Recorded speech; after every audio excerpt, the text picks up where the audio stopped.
Do you ever get the feeling like your kids just don't listen to anything you say? Well, I've got some news for you. Some of you parents or guardians are doing a fabulous job. Your kids are listening to you. I'm talking about manners in this case. Well, I'm Lily, and I give tips to entrepreneurs and aspiring entrepreneurs, especially family-run business owners. And part of what I do is also doing food demos, just to make sure that I'm out and about and meeting some other people, just staying lively. And I give them tips as well. Well, it's dawned on me that there are some very special parents or guardians out there who are doing an amazing job teaching their kids manners. And it really stands out. This video is to thank you and point out that you are one of the isolated few who are doing an amazing job, because your kids get treated differently from those who don't have those manners. By manners, I'm talking about, may I please have? Teaching your kids to say that simple phrase. And yet I know that teaching manners is not an easy job. My parents pounded these phrases into our head. I mean, 3 kids, man, it's tiring. The repetition when you don't see it happening yet, and you don't necessarily know what they're doing out in public by themselves. Well, these kids come to me to get free samples of food, and I'm just astounded when they get it right, because it's so rare. I love it when kids come to me and they say, may I please have a sample or an XYZ, whatever it is that I have that day to show.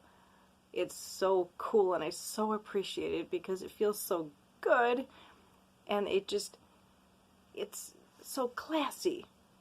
Your kids are being treated better because you bothered to make the time to teach them how to ask for something.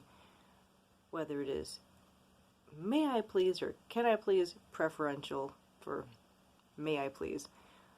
But just keep doing that, because it's so much nicer.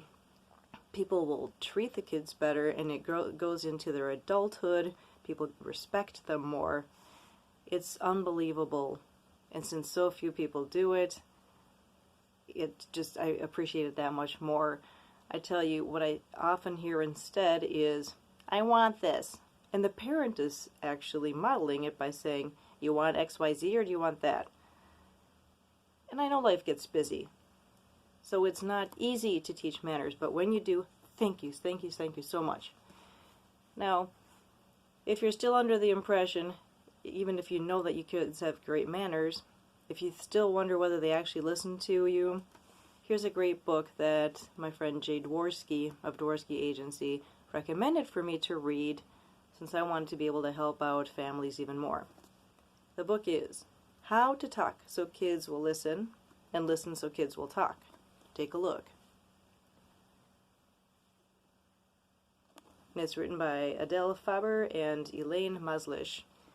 Incredible book, and there's a tip in here that mentions that it's helpful to go into the child's room with permission, if they have their own room, and see if you can chat with them and sit on their bed maybe, or just at any rate have a conversation with them in their room on their terms, instead of when them coming into your room, because it's almost like they're more in control. It's their place.